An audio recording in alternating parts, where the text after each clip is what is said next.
এখন সৰু দোকান আৰু এগৰাকী সাহসী মহিলা প্ৰতিনিয়ত চলাই নিছে কঠোৰ জীৱন সংগ্ৰাম। জীৱন যুদ্ধত হাৰ মানিব নোখোজা এগৰাকী সাহসী মহিলাৰ কাহিনীৰে আমাৰ আজিৰ এই প্ৰতিবেদন। নাম তেওঁৰ বেবী বিশ্বাস। নমস্কাৰ, আমাৰ নাম বেবী বিশ্বাস, বটতলা কালীবাড়ি 2 নং ওয়াৰ্ড, বিজনি আমাৰ বাড়ি। সৰ্বভাৰতীয় বিত্তীয় প্ৰতিষ্ঠান বন্ধন বেংকৰ সহযোগিতাত বেবী বিশ্বাসে চলাই নিছে জীৱন সংগ্ৰাম। এই যে দোকানখন দেখিছে এইখনেই তেওঁৰ সম্বল। বন্ধন বেংকৰ বিজনি 2 নম্বৰ শাখাৰ পৰা সহজে ঋণ লৈ চলাই নিছে এই দোকানখন। আমি ভোলানাথ শহরে চায়ের দোকান করে আছি। কি নাম দোকানখন? শ্রীকৃষ্ণ সুইট। কিমান বছর হল? 20 বছর করছি, এখন এই 1 বছর রানিং চলতেছে আর কি। আবার স্টাফের দোকান দিছে।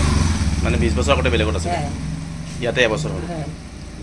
কি কি পাওয়া যায় আপনার দোকানত? আমার দোকানে চা, মিষ্টি, সিঙ্গারা, পুরি এসব সব পাওয়া যায়। আমি বন্ধনের থেকে লোন নিছি, লোন নিয়ে আমি দোকান চালাচ্ছি। আর হলো বন্ধনের লোনের থেকে আমি বহুত উপকার পাইছি আর কি। বন্ধন আমি 10 বছর হলো। আগে আমি লোন নিয়ে আমি ছেলেদের পড়াশোনা চালাইছি, তারপরে আমি লোন নিয়ে দোকান দিয়েছি আর কি। পূৰ্বে আনৰ তাত কাম কৰিছিল তেওঁ, কিন্তু সপোন আছিল নিজাকৈ কিবা এটা কৰাৰ। পিছে সন্মুখীন হৈছিল মূলধনৰ অভাৱৰ।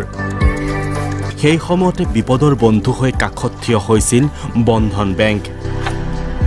10 বছৰ পূৰ্বে বন্ধন বেংকৰ পৰা 30,000 টকা লোন লৈ আৰম্ভ কৰিছিল এই দোকানখন, আৰু আজি তেওঁৰ লোনৰ পৰিমাণ 1 লাখ টকা। 1 লাখ টাকা লোন নিয়ে আমি দোকানটা দিয়েছি। প্রথমে কিমান লৈছিলে? প্রথমে 30,000 টাকা নিয়েছিলাম। নিয়ে মানে আমার হাজব্যান্ড একটু অসুস্থ ছিল, আমি পড়াশোনা চালাতে পারবো না, তখন আমি আর কি ছেলেদের পড়াশোনাটা চালানোর জন্য আমি লোন উঠাইছিলাম। লোন উঠে ছেলেদেরকে পড়াশোনা করাইছি আর কি।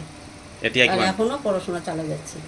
কিহত পঢ়ি আছে আপনার লড়া? আমার ছেলে বড়টা হলো ক্লাস ডিগ্রি কমপ্লিট করতেছে, আর ছোটটা ক্লাস 9-এ পড়তেছে। এই বর্তমান লোন কিমান আপনার? বর্তমান লোন 1 লাখ টাকা। 1 লাখ টাকার লোন নিছি, নিয়ে দোকান চালাইছি, গাড়ি বানাইছি। গাড়িতে আমার 65,000 টাকা চলে গেছে। এখন আমি এই টুকটাক করে এগুলো চলছে। এই দোকানখনৰ পৰাই তেওঁৰ মাহিলী উপাৰ্জন হয় প্ৰায় 20,000 টকা, যাৰ দ্বাৰা 2 সন্তানক পঢ়ুৱাই থকাৰ লগতে সুন্দৰকৈ চলাই নিছে নিজৰ পৰিয়ালটো। স্বাৱলম্বী হ'ব খোজা পুৰুষ মহিলাসকলক এইদৰে বন্ধন বেংকে অতি সহজে প্ৰদান কৰি আহিছে ঋণ, যাৰ দ্বাৰা নিজৰ সপোন পূৰণ কৰিবলৈ সক্ষম হৈছে সকলোৱে। এখান থেকে আমার বন্ধনের লোনও চলে, ছেলেদের পড়াশোনাও চলে, আর খাওয়া দাওয়াটাও চলে আর কি। আপনি বন্ধনের লোন লই লাভ হয়েছে না আপনার? হ্যাঁ, খুব ভালো পাইছি আমি বন্ধনের লোন নিয়ে। আমার বন্ধন উঠাইতে কোনো অসুবিধা হয় নাই, সহজেই পেয়ে গেছি, আর খুব ভালো পেয়েছি আমি বন্ধনে।